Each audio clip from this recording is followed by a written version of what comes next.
Dear students, good morning. This is the class for March the 30th, 2020. Before we start, I want to tell you a couple of things. One is that there is,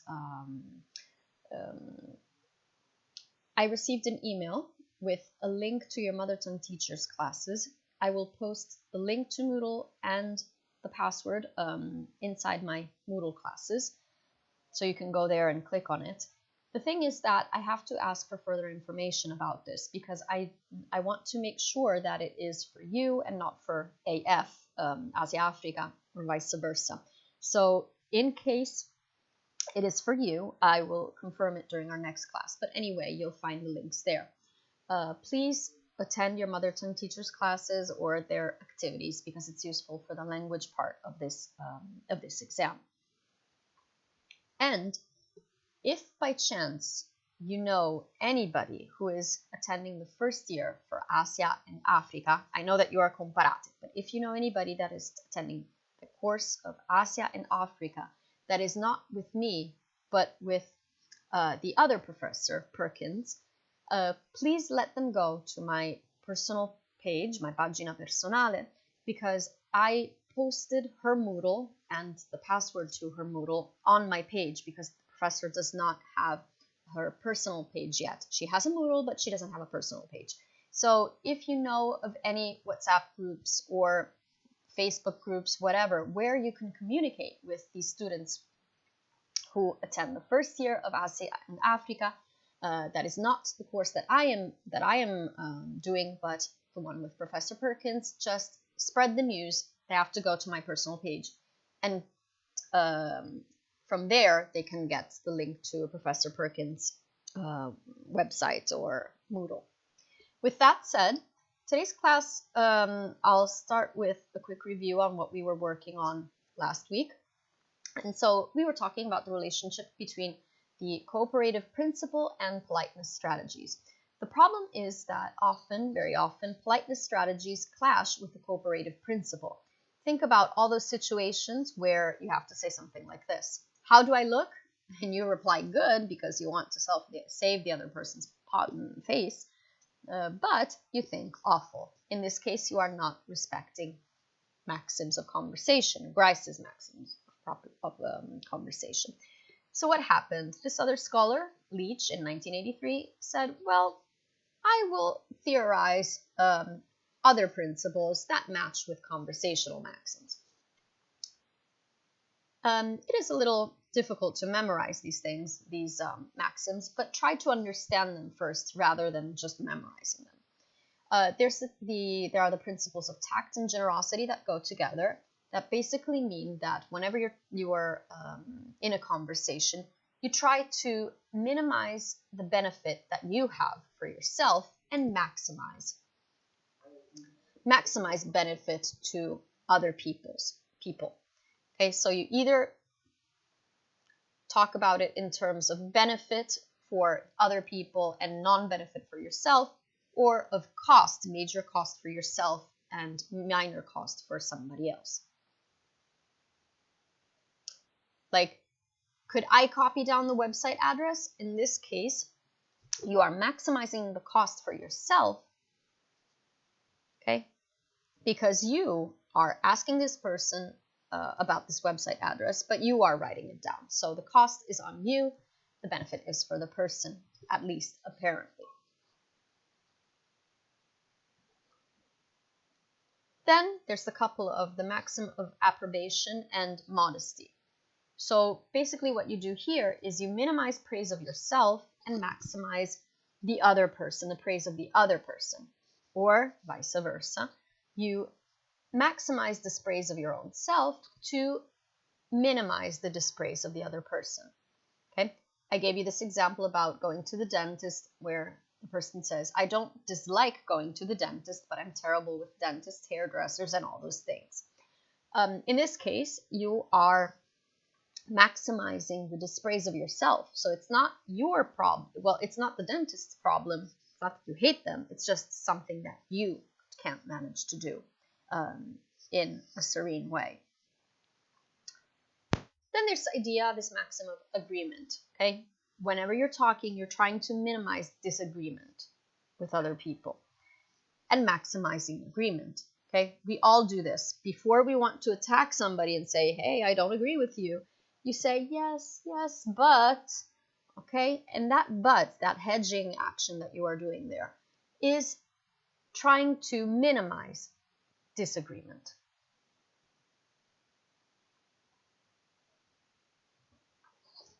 And then, looking at the ideas of I wanted to skip this one because it wasn't very clear. Going down to the maxim of consideration. This is another general maxim where you try to put the other person at ease and you are maximizing discomfort for yourself. Okay? Look at this extreme situation like a doctor wanting to cheer up a patient in a hospital. Saying, you're lucky to be in here, it's pouring cats and dogs outside, for instance. Okay, in this case, you're trying to put that other person at ease. The limit is that we should include a patient's maxim. And it is that you are minimizing urgency for the other person and maximizing, at the same time, the lack of urgency. What does this mean? Whenever we say, take your time, no hurry, I don't need it now, that is what's happening with the maxim of patience. Then we looked at the role of context in politeness, and we said that you have to consider the social meaning of words, the context, no? Instead of just going analyzing the literal meaning of what you are saying. Like in cases like do me a favor, piss off, your words seem to be polite, but the context is definitely not.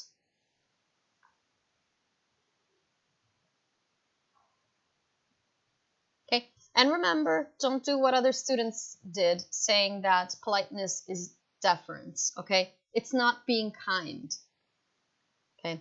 It has nothing to do with being kind or happy or sad when you're saying something. Yeah, heard about weird things during your exams. But anyway, beyond this criticism, looking at the situational context, this is what I said. Remember that politeness also depends on the social role. So the bigger the imposition, the more indirect language you use. One thing is if you ask for $30, another thing is if you ask for 5 cents to get into an elevator. Okay, the harder, the more difficult, the bigger the imposition, the more indirect language you use. Plus, something that we've already mentioned previously, the more formal the context is, the greater the usage of indirect language is. Okay, one thing is if you want to interrupt your friend and you're having a beer and a pizza, and another thing is when you are in a formal meeting and you want to interrupt the other person. You would definitely use more indirect language. Of course, politeness also depends on the power relation that is between the speakers. Okay, same thing that I was saying about the beer and the formal meeting. Your politeness depends on the education, occupation, the ethnicity, the age, the class, and so on. And always remember that politeness is culture bound. I gave you this example about this letter between the Chinese PhD student and his lecturer, his tutor, where the lecturer did not understand or misunderstood the wording that was used by the Chinese student, which actually was very enthusiastic about his chapter 5, but used a wording that the lecturer interpreted as being too imposing. Or vice versa, when your British teachers or also Italian teachers use indirect language with you to say that you should change, for instance, a paragraph in your thesis, and it looks like they are apparently inviting you to do this, that it's not a big deal, but what they really want to say is, hey, this paragraph is totally wrong, fix it, because I don't like it. but they would use a different wording that is indirect. Okay, and that's where we were up to last week. So tact, generosity, approbation, modesty, agreement, sympathy. As for this class, I want to give you some more examples that are not included in your book. Again, I don't want the book. If you don't have it, it's fine. It's perfect. I'm not going to get into the book at all. These slides are fine. But I want to give you further examples that weren't included either. So, for the tact maxim, this, according to this maxim, again, minimize the expression of beliefs which imply cost to the other, and maximize the expression of beliefs which imply benefit to other, which is a little difficult to remember, but in more concrete words, this means that you want the other person to feel like he has no cost on themselves, that the major cost is on yourself. So you would say something like, could I interrupt you for a second? Or, if I could just clarify this then. In this case, you are saying that the major cost is on yourself. If I could just clarify this. Or, can I interrupt you for a second? Okay, the major benefit is for the other person. The major cost is to yourself. The generosity maxim. Okay, let me read it for you slowly, and then I will make it a little more concrete. Leach's generosity maxim states, minimize the expression of beliefs that express or imply benefit to self, maximize the expression of beliefs that express or imply cost to other.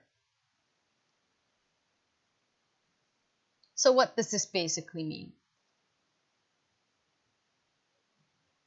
This means that in this case, others go first. Okay? The benefit is not for yourself, it is for the other person.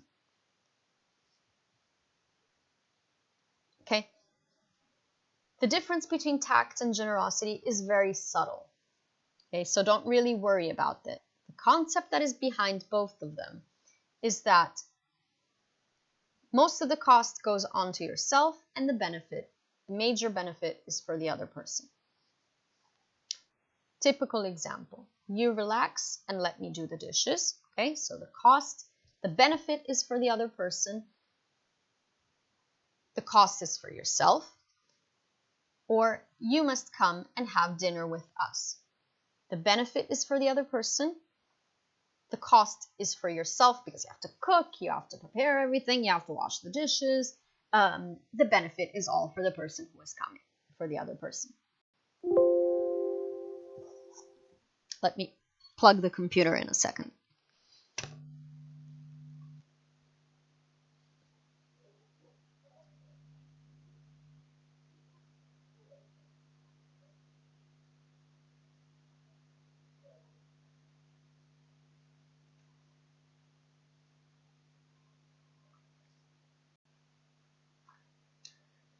The approbation maxim.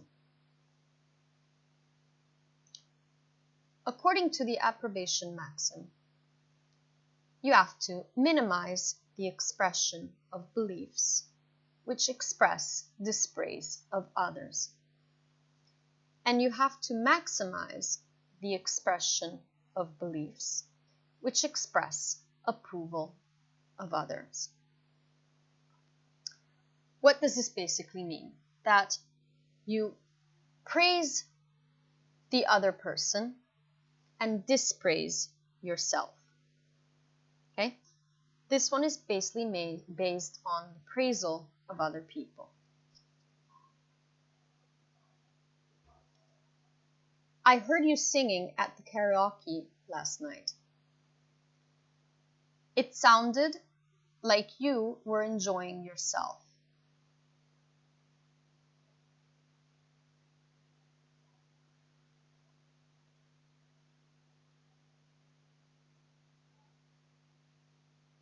So you are praising the other person. And probably later on, you will ask them to do something for you. Or, Mr. Samidi, I know you're a genius. Would you know how to solve this math problem here? In this case, you are praising the other person. I know you're a genius, because you want them to solve a math problem for you. So you're praising them and expecting something in exchange.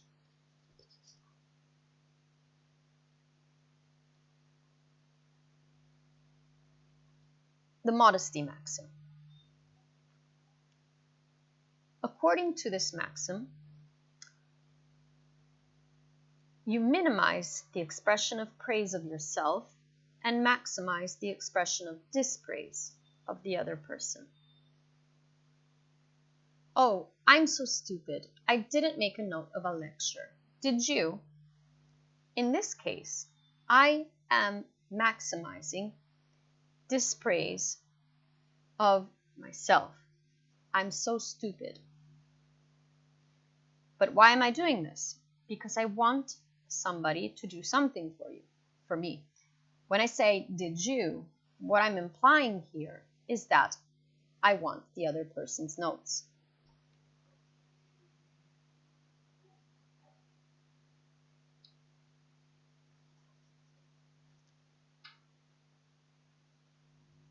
And then the agreement maxim.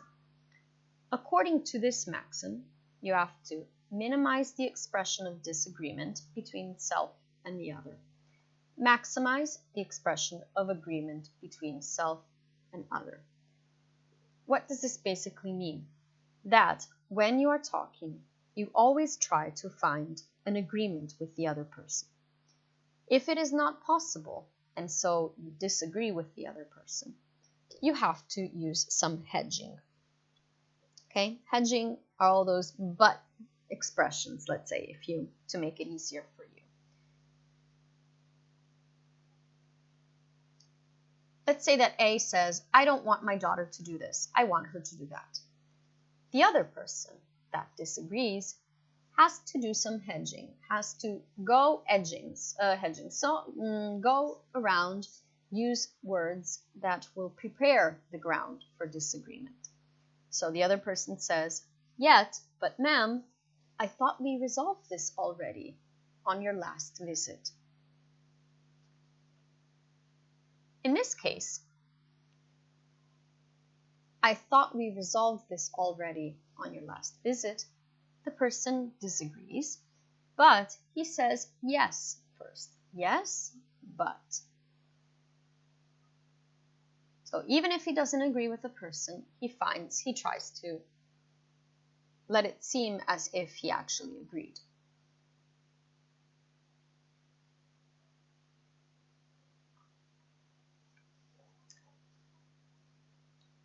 The sympathy maxim. Minimize antipathy between self and other. Maximize sympathy between self and other. This includes features like congratulations, commiseration, expressing condolences.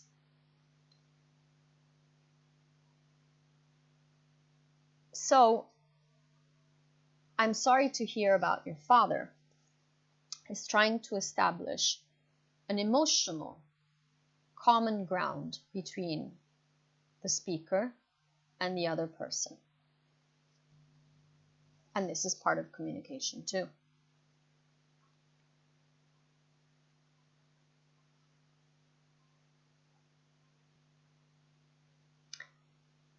Okay.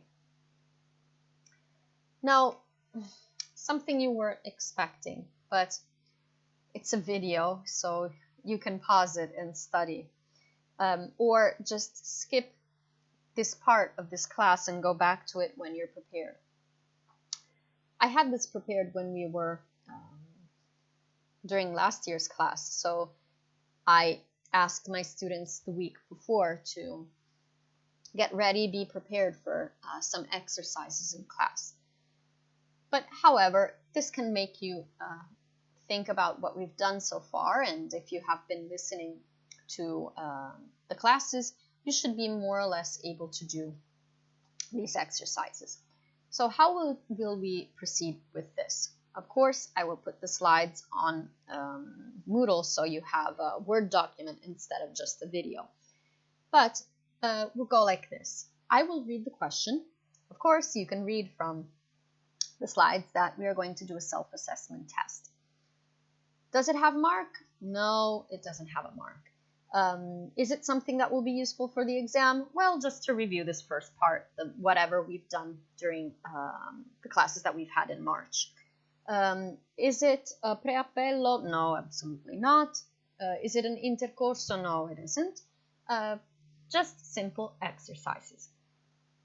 Even because I'm going a little fast, so I don't want to end up having nothing to say towards the end of the course. I want to, get a balance with all the classes that I have to prepare. But anyway, bando alle ciance. I'll read the first question for you and see if you can answer. I'll make it a little bigger because I don't know. Yeah, something that you could do for comments is tell me if the fonts that I'm using, actually the size of the font is coming out okay during the videos.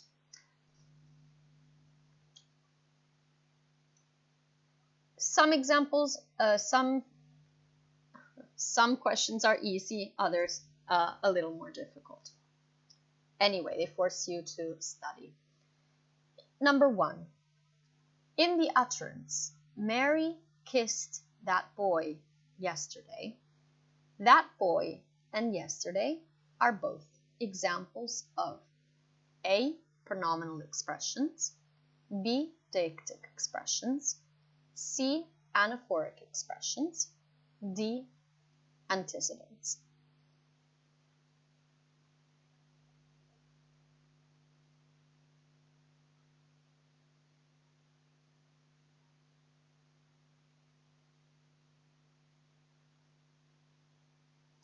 When speakers use proper names, nouns, and pronouns to talk about people, places, times, etc., this is an act of A.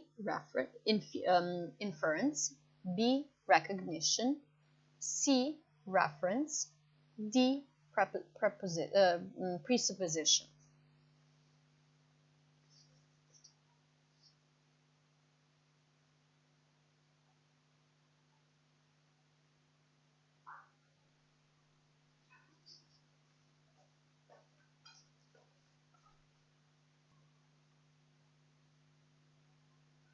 Sorry for the interruption. So, number 2, number 3. In the utterance, he came home late last night, came is an example of place and time deixis, place and person deixis, place deixis, or time deixis.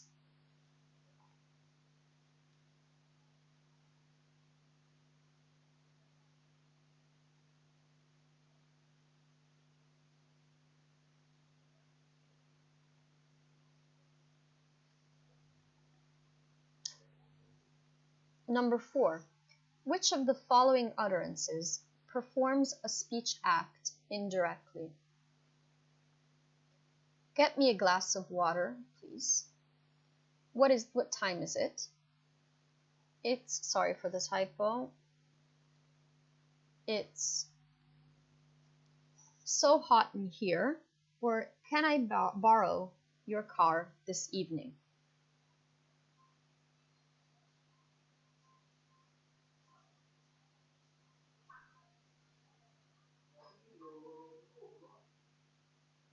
Sorry for the background noise. When a husband says to his wife,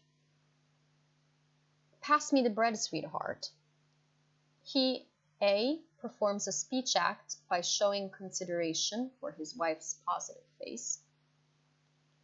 B. performs a speech act by showing consideration for his wife's negative face. C. performs a speech act indirectly.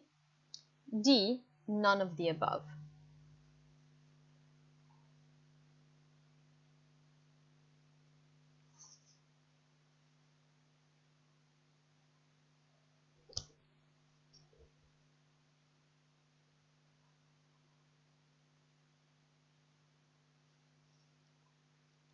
Speakers use hedges. A. to make their conversational contribution as informative as required. B. to qualify their statements when unsure about something. C. to support their statements when certain about something. D. to avoid telling the truth when unsure about something.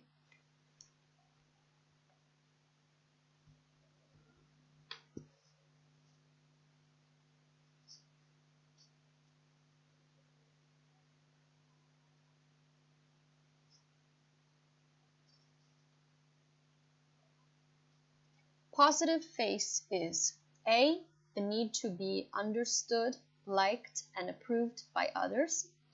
B. the need to act unimpeded by others. C. the image that every society member wants to claim for him or herself. D. a politeness strategy.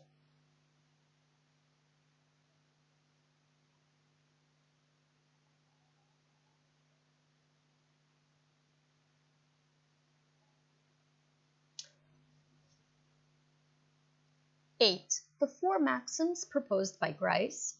A. should never be violated. B. indicate that what speakers say is not correct or complete. C. must be followed in order for communication to be successful. Or D.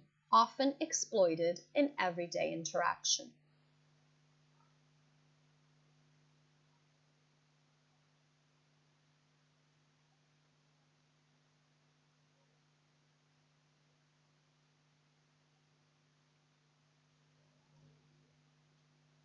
Oops, sorry for that. 9. Which of the following is a presupposition of Mary does not regret buying books via the internet again? Okay, we haven't talked about presupposition yet, but I think you can get it. A. Mary has never bought books via the internet before. B. Mary has bought books via the internet. C. Mary is glad that she has bought books via the internet. Or D. Mary often buys books via the internet.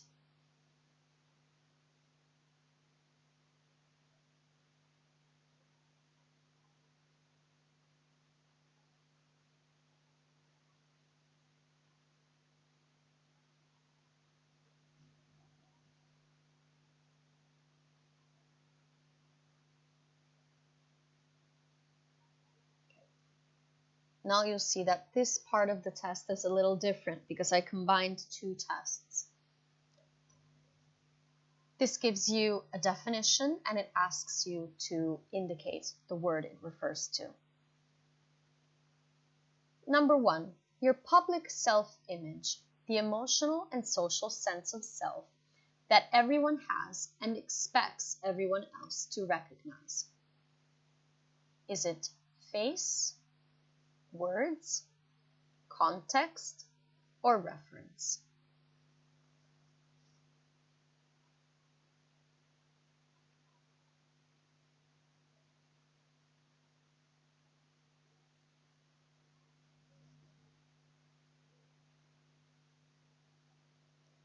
Number 2, the need to be connected, to belong, to be a member of the group.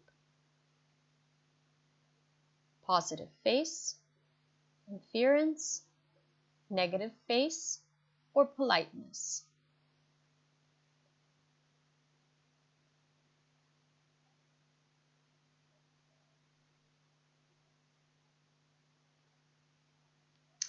Number 3, subsequent reference to an already introduced entity.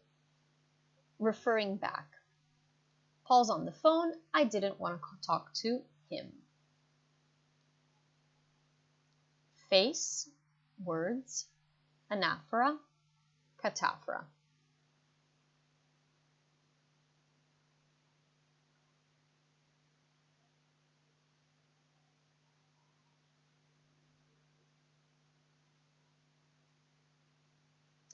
Number 4, it uses typical syntactic form when an interrogative structure is used with the function of a question. Can you ride a bicycle?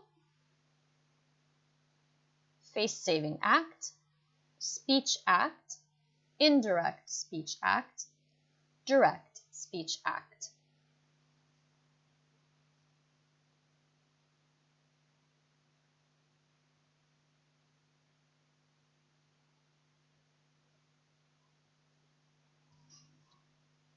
Number 5, used to point to things, it, this, and these, and people, him, them, those idiots. We built this city on rock and roll. Spatial deixis, pragmatics, temporal deixis, personal deixis.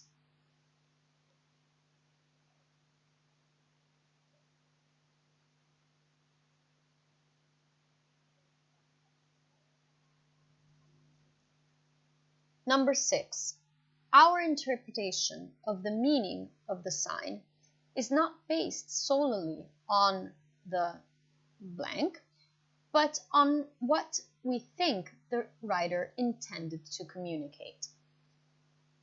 Anaphora, words, face, or context.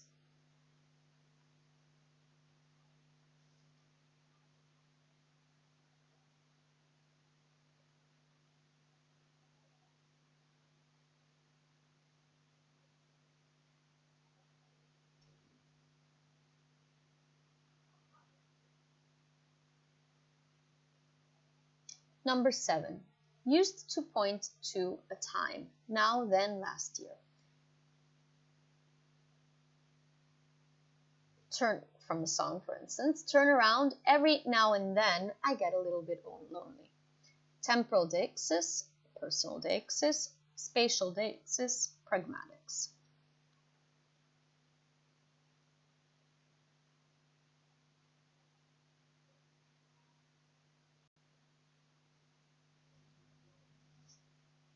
Number 8 uses a typical syntactic form using a structure associated with the function of request. You left the door open, used to tell somebody to close the door. This one is a little misleading. So you use an atypical syntactic form that is associated with the function of a request. You left the door open, that is used to tell someone to close the door. Indicate movement, speech act, direct speech act, indirect speech act.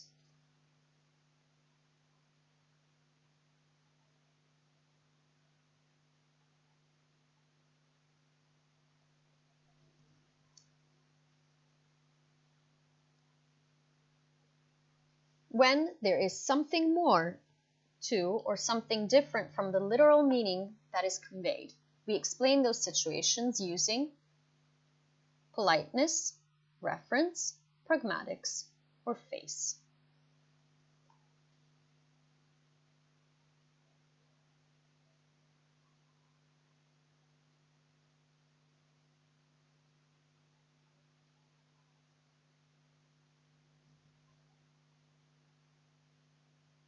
How long is this? Okay, we're almost done.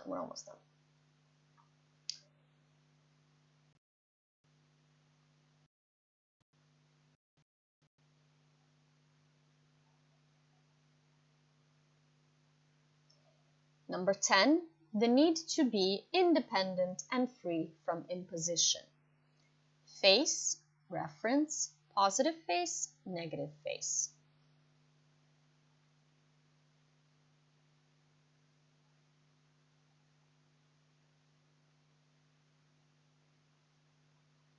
(11) Reverses the antecedent-anaphora relationship by beginning with a pronoun, then later revealing more specific information.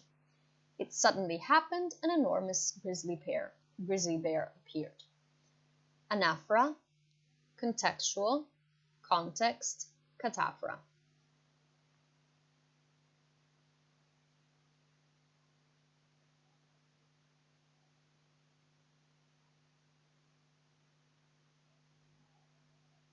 Number 12.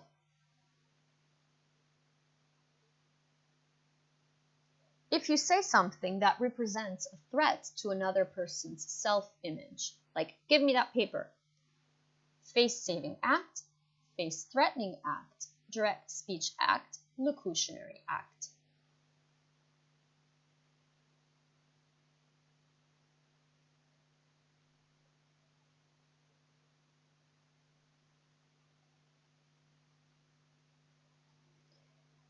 Number 13, when you say something that lessens the possible threat to another person's face. Locutionary act, face-threatening act, use of language, or face-saving act.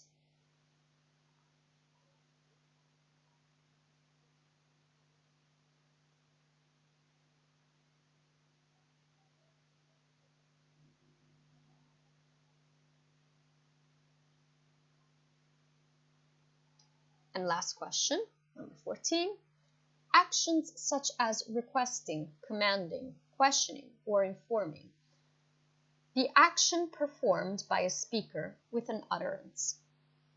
I'll be there at 6 performs the act of promising. Inference, direct speech act, antecedent.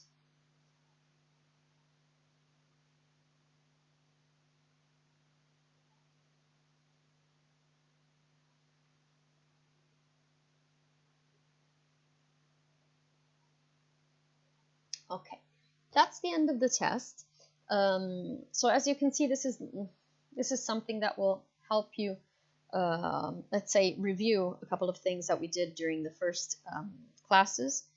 And I will give you the answers during our next class, the class that we're going to do on Wednesday, so that you have some time to go back to the things that perhaps you've not understood.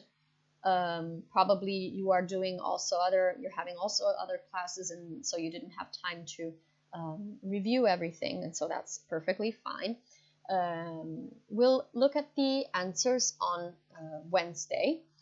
There are some questions that are a little misleading, that were not formulated properly, so I do understand if some of you have multiple answers to one question. We'll talk about that. We'll discuss those in the comment box, and then we'll discuss every answer more or less during the next class.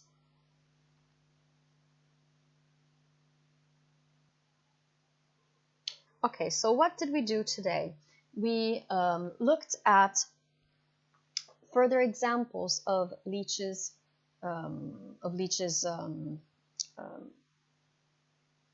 maxims, that match with conversational principles. So I gave you both the explanation, that is a little difficult to memorize, and what these words mean, what these explanations mean concretely, and I gave you some examples.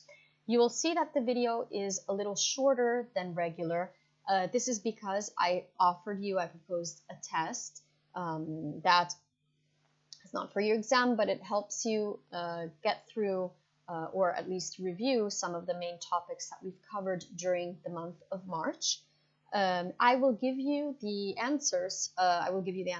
On Wednesday, so we'll discuss about that in a next class. And that's basically it for today. And now we can move on to our song. The song that we have for today is Justin Timberlake's lyrics for Mirrors. And so I'll read the lyrics for you. Aren't you something to admire? 'Cause your shine is something like a mirror. And I can't help but notice you reflect in this heart of mine. If you ever feel alone and the glare makes me hard to find, riflesso, glare, just know that I'm always parallel on the other side. 'Cause with your hand in my hand and a pocket full of soul, I can tell you there's no place we couldn't go. Just put your hand on the glass. I'm here trying to pull you through. You just gotta be strong. 'Cause I don't want to lose you, I don't want to lose you now. I'm looking right at the other half of me. The vacancy that sat in my heart is a space that now you hold. Show me how to fight for now, and I'll tell you, baby, it was easy.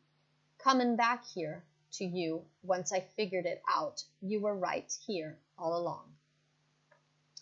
It's like you're my mirror staring back at me. I couldn't get any bigger with anyone else beside of me. And now it's clear as of this promise that we're making two reflections into one. 'Cause it's like you're my mirror staring back at me. Aren't you something, an original? 'Cause it doesn't seem merely a sample. And I can't help but stare, 'cause I see truth somewhere in your eyes. I can't ever change without you. You reflect me. I love that about you. And if I could, I would look at us all the time. 'Cause with your hand in my hand and a pocket full of soul, I can tell you there's no place we couldn't go. Just put your hand on the glass. I'm here trying to pull you through. You just gotta be strong. 'Cause I don't want to lose you now. I'm looking right at the other half of me. The vacancy that sat in my heart is a space that now you hold. Show me how to fight for now, and I'll tell you, baby, it was easy. Coming back here to you once I figured it out, you were there you were here all along. And then it repeats this part. Yesterday is history, tomorrow's a mystery. I can see you looking back at me. Keep your eyes on me, baby. Keep your eyes on me. And it repeats. Now you're the inspiration of this precious song, and I just want to see your face light up since you put me on. So now I say goodbye to the old me. It's already gone, and I can't wait to get you home. Just to let you know, you are the love of my life. Girl, you're my reflection. All I see is you, my reflection in everything I do. You're my reflection, and all I see is you, my reflection in everything I do. You are the love of my life. Okay, so I'll put the link to Mirror right here.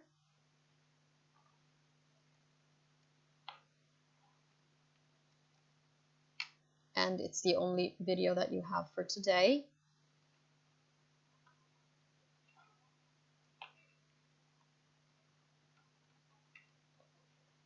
You can go here, listen to your song, and thank you very much for listening. We'll be back on Wednesday. Have a nice day. Take care. Stay safe and healthy.